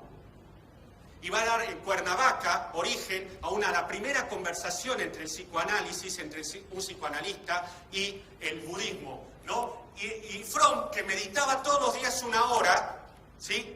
Y tenía un concepto diferente del psicoanálisis, dice, el Zen puede afilar el enfoque, lanzar nueva luz sobre la naturaleza, la visión, elevar el sentido de lo que es ver, de lo que es ser creador, y fíjense esta frase, superar las contaminaciones afectivas y las falsas intelectualizaciones. Nos pasamos intelectualizando.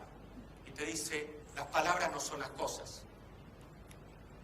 El budismo, dice Fromm, sí, es una doctrina filosófico-antropológica que propone unas normas de vida basadas en el análisis de los datos observables sobre la existencia humana. Vamos a dejar acá Fromm. Y esta es una de las tapas del libro que está también fuera de copyright y que ustedes pueden encontrar, Budismo y Psicoanálisis, de esta reunión de 1957, que se reedita en 1960, el libro, me refiero a 1964. Suzuki es convocado a Cuernavaca por Fromm, que tiene una casita ahí, y charlotean abiertamente, respetuosamente, y mutuamente se ayudan, mutuamente crecen a partir de ese diálogo. Jung es invitado por el mismo Suzuki a prologar otro libro que se llama Introducción al Budismo Zen. Dice, no abrigo dudas que la experiencia del Satori, es decir, la experiencia del Nirvana, también ocurre en Occidente, pues contamos con hombres que siguen metas fundamentales y que no evitan ningún dolor en su búsqueda. Pero no solo a causa de su discreción guardan silencio, no solo a causa de su discreción, sino también básicamente porque tienen miedo de ser tomados por lunáticos. ¿No es así? ¿Sí? Guardan silencio porque conocen la futilidad de cualquier esfuerzo destinado a comunicar sus experiencias a los demás, ya que en nuestra cultura no hay nada que se aproxime a tales aspiraciones, ni siquiera en la iglesia. No se olviden que Jung era muy creyente, cuyo cargo está la custodia de los bienes religiosos. 1964. Fritz Perls. Este caballero, otra vez, Jung no era budista. Fromm era ligeramente budista. ¿Sí? Fritz Perls era Fritz Perls. ¿Sí? Y dentro de lo que capta Fritz Perls, él en su terapia va a enfatizar el aquí y el ahora, el darse cuenta, la autoaceptación y la enfatización del cómo o en el para qué más que en el por qué. Nuestras terapias son unas terapias del por qué. ¿No es así? ¿Por qué esto? ¿Por qué aquello? No son unas terapias de ¿y ahora qué hacemos con esto? ¿No es así? Carl Rogers va a tener algunos desarrollos emparentados al budismo, énfasis en la autoridad personal, énfasis en el cuidado de las relaciones interpersonales, la forma como la persona percibe la realidad depende de su campo fenoménico y su marco de referencia, la capacidad de afrontamiento, etc. También hablará de la cercanía al elemento natural, la mente pacífica, y abajo ustedes tienen la bibliografía porque ustedes no me tienen que creer, ustedes tienen que leer. ¿Sí? La Maslow, ¿sí? el de la pirámide de las necesidades, también tendrá un acercamiento al budismo hablando de la libertad personal en el 68. La persona autoactualizada, ¿qué es la persona autoactualizada? Es la persona que todos los días vuelve a nacer, que se vuelve a recrear el concepto del budismo. ¿Sí? El énfasis en la autoridad personal, la autoridad de sí mismo y la aceptación de la realidad. Y acá ustedes tienen la bibliografía para su acceso. Wittgenstein decía, ¿sí? influyente, la filosofía es una lucha contra el hechizo de nuestra inteligencia por el lenguaje. ¿Querés cambiar filosofía por psicología o psicoterapia? Y la frase aplica bastante bien. Estamos enamorados del lenguaje.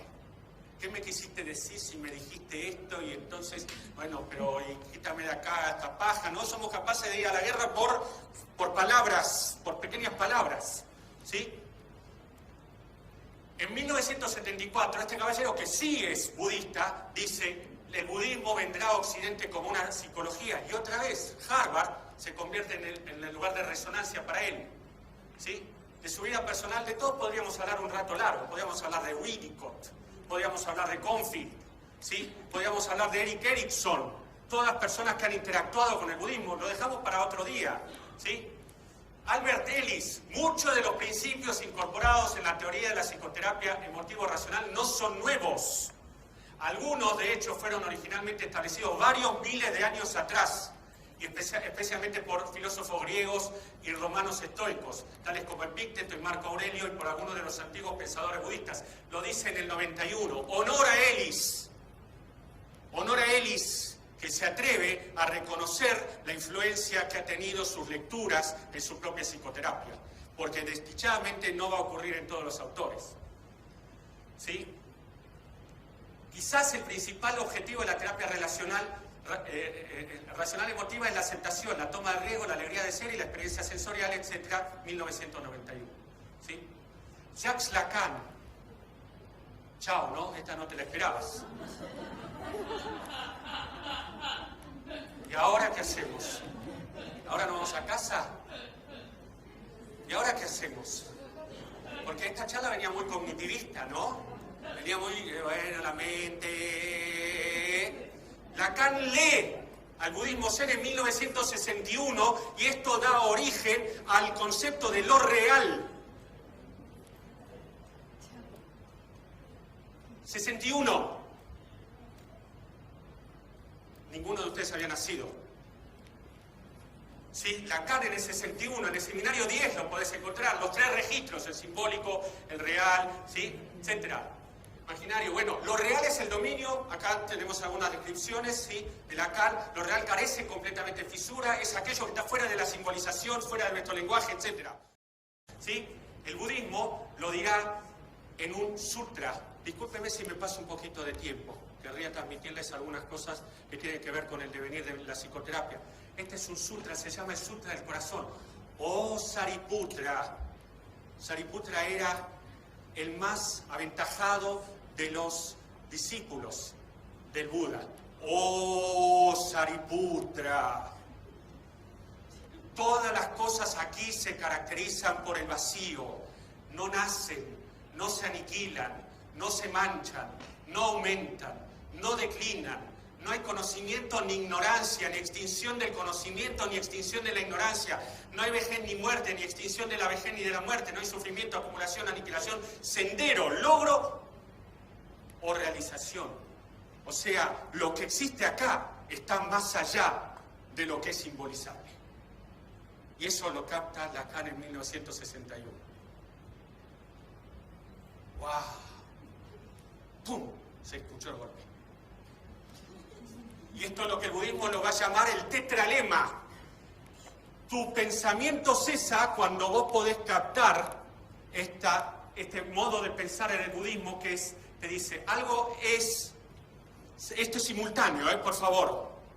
Algo es, algo no es, simultáneo, Algo es y no es, y algo ni es ni no es. Esto excede el marco de esta charla. Si se te hizo un crash, si te quedaste pensando, seguí. ¿Sí? Todo lo que existe, ¿sí?, está más allá de un enunciado, lo real. Miércoles. Cioran, que no es sino uno de mis filósofos predilectos, ¿qué hacen en esta charla? Nada, lo invité. Filósofo rumano, ¿no? Un existencialista. Por favor, lea Camus. Camus en el mito de Sísifo habla del budismo. ¿Sí? Cioran dice, cada vez que leo un texto budista, aunque no sea más que una simple sentencia, me dan ganas de volver a esta sabiduría que intenté asimilar durante un largo periodo de tiempo y de la cual inexplicablemente me he desviado en parte. En ella reside no la verdad, que no es lo que más le interesa, ¿sí? Esto es lo que dice él, sino algo mejor. Y a través de ese acceso, a través de ella se accede a un estado de pureza mental, etc. ¿Sí? Ese maldito yo, 1987. Recomendación para los que van a abordar a Cioran: no tener sino un espíritu entusiasta y muy fuerte, porque no es para espíritus melancólicos o tristes, no es así. O sea, la peor combinación es un tango, un whisky y Cioran, por ejemplo. Y si tenés una 45, listo. Un tango, un whisky, Cioran y una 45, final cantado. Final cantado, ¿no? Muy bien. Vos decís, esta charla que está ocurriendo en Rosario es innovadora. Sí, ojalá que sí.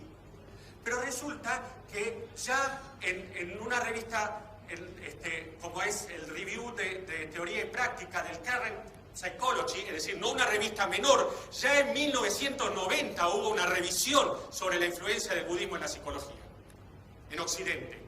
Si esto era poco, el anterior es inglés. Bill Bauer, Gerald, es austríaco. O sea, está ocurriendo en todas partes del mundo esta mirar la psicología basada en el budismo, ¿no? El budismo como sistema psicológico. 3 aproximaciones. Las terapias de la tercera ola, como ustedes conocerán, ¿sí? Una de las bases del budismo es la meditación. Una de las meditaciones budistas por excelencia es lo que se llama shamatha o samatha. ¿Sí? Shamatha es una meditación de la tradición Theravada. ¿Sí? ¿Te acordás del óctuple sendero? ¿Te acordás? ¿Te acordás de vos? ¿Te acordás de Jorge Rauner? ¿Te acordás de esta charla? Bueno, shamatha, Kabat-Zinn, shamatha es mindfulness.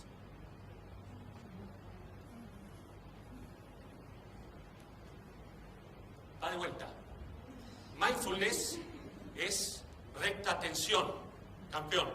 Shamatha, estar presente, morar acá. Mindfulness es una herencia rescatada, específica, con un programa de 8 reuniones, bla, bla, bla, de la mejor tradición budista. ¿Sí? Se llama Shamatha. Tiene 2600 años. ¿Va muy duro esto, Inés? Va duro, ¿no? ¿No? ¿Va bien? ¿Sí? Muy bien. Terapia de tercera ola. Todas tienen una directa o indirecta influencia del budismo. Programas de reducción del estrés basado en la atención plena, terapia de aceptación y compromiso, terapia dialéctica conductual, terapia cognitiva basada en mindfulness, etcétera, etcétera. ¿Sí? Vamos a repasar algunos de los caballeros. Este es Kabat-Zinn, del 44. Kabat-Zinn dice: soy un estudiante de meditación budista devoto, pero no porque sea un budista devoto per se, sino pues descubrir que las enseñanzas y las prácticas son tan profundas y tan universalmente aplicables que se vuelven reveladoras y curadoras. Es decir, él, que no es budista, admite que la meditación basada en el budismo le es útil. ¿Sí? Stephen Stephen Hayes, ¿sí? En la teoría relacional, ¿sí? En el marco de la teoría del marco relacional o en la terapia de aceptación y compromiso. El más importante mensaje que validando, es decir, creciendo en tu propia experiencia y haciéndola poderosa, puedes vivir una vida enérgica desde aquí sin primero necesitar ganar la guerra con tu propia historia. ¿Captás la lógica? O sea, no es necesario primero ganar la guerra con tu propia historia. Podés ser feliz sin haber ganado esa guerra y de hecho sin ni siquiera estar demasiado interesado en esa guerra. ¿Sí? Marsha Linehan, en 1993, esta dama, ¿sí? Que ella sí es budista, dice, como su nombre lo sugiere, la característica marcada de la terapia dialéctico-comportamental es el énfasis en la dialéctica. Esto es la reconciliación de los opuestos en un continuo proceso de síntesis. Este énfasis en aceptar como equilibrio del cambio fluye directamente desde la integración del Zen con la psicología occidental. 1993. Ella, como ustedes saben, se dedicó a trastornos border de la personalidad. Este caballero, Sindel Segal, está en Ontario. Son dos profesores universitarios. No deja de ser notable que en nuestra Argentina todavía no tengamos una cátedra de psicoterapias y de psicologías orientales. No deja de ser notable.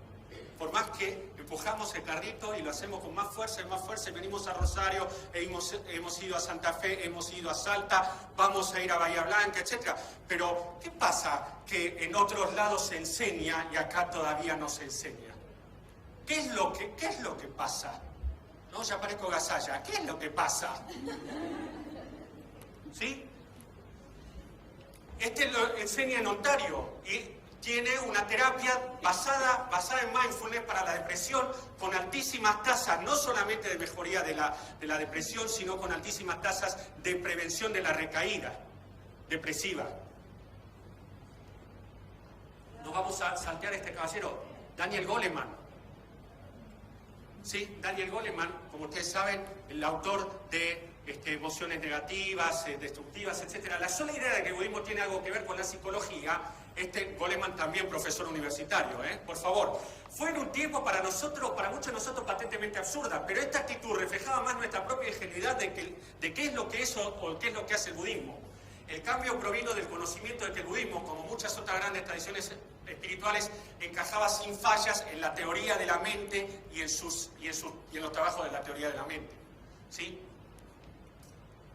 Mark Epstein, este caballero ha estado en Chile hace poquito, él también es budista. La gente que sufre quiere cambiar, pero no sabe cómo. ¿Sí? Sienten que deben ir hacia sus problemas o salirse de ellos. No reconocen que la verdadera curación vendrá solo si aprenden a ser quienes realmente son. Vamos a mostrar algunas cosas. Esta señora se llama Joan Halifax. Esta señora, ¿sí?, es maestra budista Zen y se dedica específicamente a personas en trance de morir, agonizantes. ¿Sí? Y entonces ella vio que la compasión tiene enemigos y que los enemigos algunos de estos enemigos son la lástima, la furia y el miedo. Esta es una personalidad budista, adquirida hace pocos años, Lisa Simpson. Vean el capítulo, pongan Lisa Simpson budista. ¿Sí? No deja de ser llamativo que a la hora de buscarle una religión para una persona con las características de Lisa Simpson, los autores hayan pensado en el budismo, ¿no? Esta con Carl y con... Esta es Richard Gere, ¿no? Esta, por supuesto, no me ayuda mucho la transparencia. ¿Cuáles son? Mind and Life Institute. Una vez por año, el Dalai Lama se reúne con los grandes de la psicología y de la psicoterapia para intercambiar, no para adoctrinarse. Y observan las diferentes tradiciones. Einstein decía, la más científica de las religiones es el budismo. Al Dalai Lama le preguntan, ¿qué pasaría si lo que usted dice es erróneo? Y el Dalai Lama dice, cambiaría lo que digo. No sé si captaste. O sea, cambiaría lo que digo. Entren, por favor, ¿sí?, en la página de mindandlife.org y van a encontrar las reuniones. Ahora, si querés tomar un cursito, sobre psicología budista, creo que todavía estás a tiempo de inscribirte, en el curso HDS 3015, que se llama Psicología Budista, Teoría y Práctica, la dicta el doctor Orlensky, y lo podés hacer en el Harvard Divinity School, etcétera, etcétera, y acá tenés el número. ¿Querés tomar un cursito? ¿Sí? Parece que el reloj de otro va en otro sentido, ¿no? Ni mejor ni peor. Hemos creado, tengo 50 años, me acerqué al budismo, me han preguntado muchas veces por qué me acerqué al budismo. La respuesta es muy obvia, porque sufría como un condenado. No había otra cosa. Haber estado acá es una muy módica devolución de lo que el budismo ha hecho por mí. No he venido a convencerlos sobre las bondades del budismo. Sería nauseabundo. He venido a mostrarles que existe una psicoterapia que está abierta para todos los seres humanos. Que es una psicoterapia basada en la compasión, que puede ser desarrollada por personas cualquiera sea sus creencias, a personas cualquiera sea sus creencias. Que esa psicoterapia tiene una lógica, que es una lógica revisable. ¿Sí? Cuando nosotros creamos nuestra asociación, que en este presente momento es padrina de la Asociación Peruana de Psicoterapia Zen, vamos a estar el año que viene dando unas charlas si Dios quiere, ¿sí? Mientras Frank Zúñiga está enseñando psicología budista en México, saludo Frank, ¿sí? Y David Bracer está enseñando psicología budista en Gran Bretaña, ¿sí? No lo saludo en castellano porque no me va a entender, yo creo que a esta altura ya se perdió, ¿no? Nosotros traemos nuestro muy humilde aporte y está basado, fíjense, el logo de Psicoterapia Zen dice sacando la flecha, el moto, como me enseñaron, ¿no? Como me enseñaron todas las personas que amo, como me han enseñado, ¿sí? Sacando la flecha, y esto viene de una breve narración que creo que pone bien en manifiesto la naturaleza de la mirada budista, que es la historia del hombre en el bosque. Un hombre recibe una flecha y cae en una batalla y se pregunta, dice el Buda, ¿no? ¿Quién arrojó la flecha? ¿De dónde provino esa flecha? ¿Por qué fue arrojada esa flecha? Y mientras está en todos esos pensamientos, muere. El Buda pregunta a sus discípulos, ¿qué debió haber hecho? No, siempre es muy conveniente que los discípulos no contesten, ¿no? Porque si no, como que se pierde el efecto dramático, vos entendés, ¿no? Si no, si alguien levanta la mano, bueno, yo creo que... No, pará, callate la boca. Entonces dice, ¿qué debió haber hecho? Debió haberse sacado la flecha. Nuestra psicoterapia es sacando la flecha. No es mejor, no es peor, es apropiada para algunas personas, no es apropiada para algunas personas, etcétera, etcétera. Tendemos a trabajar con la persona, no con la mente de la persona, ¿sí? Este ha sido el propósito de venir acá para acercarles una psicoterapia, una psicología que tiene 2600 años, para que ustedes tal vez se interesen en leer un poco de ella y ponerla en práctica en la medida que les parezca. Solo para terminar, querría recordar que hay unas hojitas que estaban circulando para mails, si ustedes quieren poner su mail para recibir nuestro newsletter. No pasó por ahí.